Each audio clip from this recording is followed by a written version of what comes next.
Ngayong araw nga na naman ito ay magtitirada na naman tayo na napakasariwang isda at saka pusit. Gagawin natin tong karamales at ididip natin dito sa itlog. Tsaka naman ididip natin dito sa may harina na mayami na yan. Tama-tama dahil napakasariwa itong nadilinsya natin na isda ngayon. Ang tawag ng isdang ito dito sa amin ay batagon. Hindi ko alam kung ano tawag dito sa inyo. Ayan oy, napakaputi ng laman pero napakasarap. Ay talaga namang lasang-lasa tong isdang to. Sulit na sulit. Kaya naman ito yung puputripin na to ngayong araw na to. Kaya stipot lang kayo dyan ha. Yes!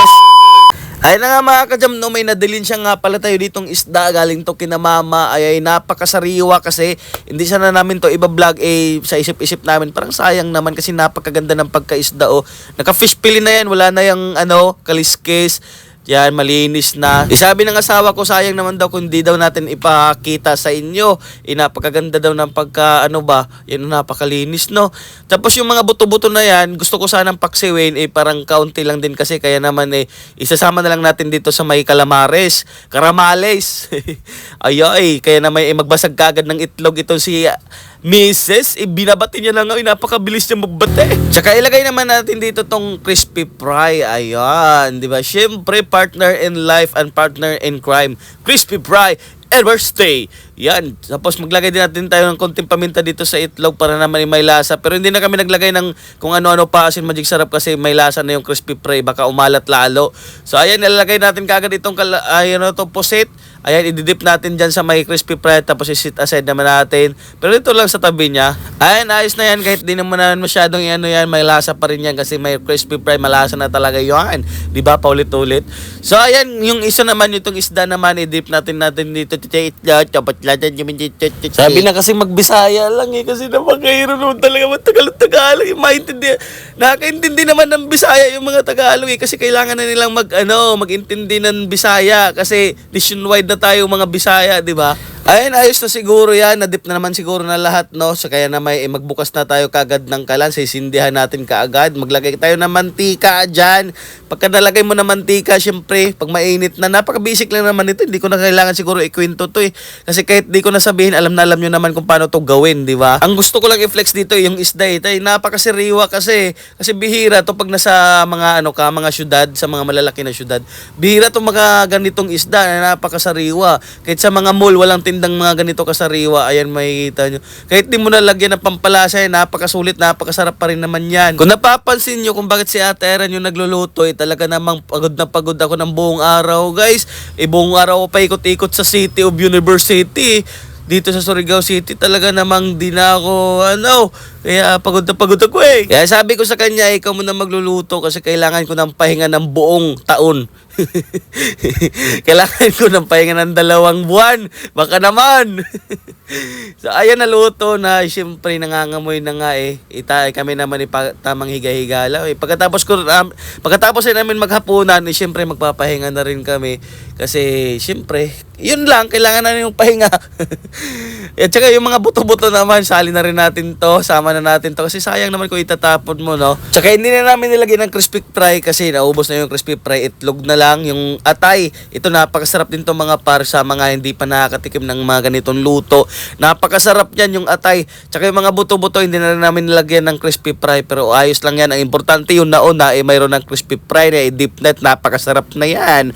Ayan o, hinalugo ng flex na yan Kaya naman, po kami kaagad dito para naman makapaghapunan na. Siyempre kasi nga alas 7 na rin to ng gabi. Kailangan na rin natin maghapunan na. Diba? Ayun. Tsaka naman bilang content creator, kaya naman winick up ako kagad ni Ate. At kunwari hindi ko alam na tulog ako. Kaya naman nagising ako na gwapo pa rin at mukha pa rin siya nga. Ayan. Tingnan mo kaya. Kaya naman lumabas ako kaagad at hinila ko yung misis ko na parang iwan. So, ito yung pinakasulit pa rin itong maglagay ka ng sauce tapos ididip mo yung fish fillet. Di ba may mga fish fillet na yung tawag ito, dairy cream ba yun? Yung mga fish fillet na mga tinda, yung naka-fillet na. sobrang layo lang ng lasa nito sa itong niluto namin, guys. Talagang itong kasing isdan to, napakalasa niya. Kasi kadalasan nakikita mo sa mga hotel, pag nag-order ka, di ba, pag kumakain ka sa hotel, pag nag-order ka ng fish fillet, yung ibibigay sa yung mga dairy cream, di ba? Ito, ibang-iba talaga. Hindi ko rin alam kung ba't walang tindang batagon sa mga hotel. Ayan, ito kasi pag na-fish fillet mo, talagang napakasulit. Lalo na napakasariwa. Nako. Tsaka ito yung atay, guys. So, kinain ko na rin yung inatay. Ayan, napakasarap. At tapos yung kanin namin ibahaw. Kailangan kasi talaga namin kumain ng bahaw kasi umaga pa lang, niluto na namin kaagad, nakatatlong cup na kami kaagad para naman pagkahapon, hindi na kami magsasayang ulit. Tamang ulam na lang yung lulutuin namin, tapos pahinga na lang kaagad, di ba? Ay, yung calamaris na paborito ni Ate Ren, ito yung kinikrib niya tapos sinamahan lang namin ng fish fillet kasi napakasulit. Ayun, approve ka sa akin. So, kaya naman si Ate Ren yung kumain na rin at una niyang kinuha itong fish fillet na gustong-gusto niya rin sa buong buhay niya. Sana naman mga Tagalog ha, dumami kayo mga followers namin ng mga Tagalog kasi nag-adjust na ako Nagtagalog na ako para sa inyo. Tapos mag-comment nga kayo kung nakikita nyo to, magsabi kayo na, wow, ang sarap, mga ganun ba? Tapos mag-comment din kayo kung taga-saan kayo para malaman din naman natin, para pagkadating naman ng magpili na tayo ng sinong bibigyan natin ng 1 million, malaman natin, di ba? Ayan na, kumain na rin siya. Tara nyo ng fish fillet, nagkuha na nga rin siya. Ayan, kung makikita nyo talaga naman, noon pagkahiwalay ng isda, talaga makikita nyo na napakalutong ng isda, no? Ayan, oy, sarap. Dinip niya rin dito sa sweet and sour sauce. Sweet and spicy pala. Sweet and sour tuloy. Ayan, solid. O, diba? Approve. Kaya naman, syempre, pakainin din natin tong anak natin. Syempre, always yan. Hindi naman natin pwedeng pakainin yan kasi, syempre, tatatlo na nga lang tayo magkasabay kumain. Di pa natin pakainin, diba? Tsaka, sinanay na talaga namin to na pakainin namin ng kanin para naman hindi maghingi ng mga kung ano-ano, mga pagkain dyan sa labas, mga junk foods, diba? Hindi namin sinanay sa mga ganyang pagkain yan. Kahit may mga bata pa nagkakain ng mga junk foods, hindi yan manghihingi. Kasi hindi siya kasi hindi siya nasanay sa lasa ba. Pero mga biskwit, halos lahat ng biskwit na tikman niya na. Pero mga junk foods hindi namin sinanay. Hindi namin sinanay, si tatay lang. Ay, nagkuha na kagad si tatay ng coke kasi hindi naman pwede kung walang coke yan. Kaya kailangan natin mag-inom ng coke everyday para naman maputol ang paa. Ayan, syempre, tag-isa tayo ang baso at yung baso namin bulaklakin. Talaga naman.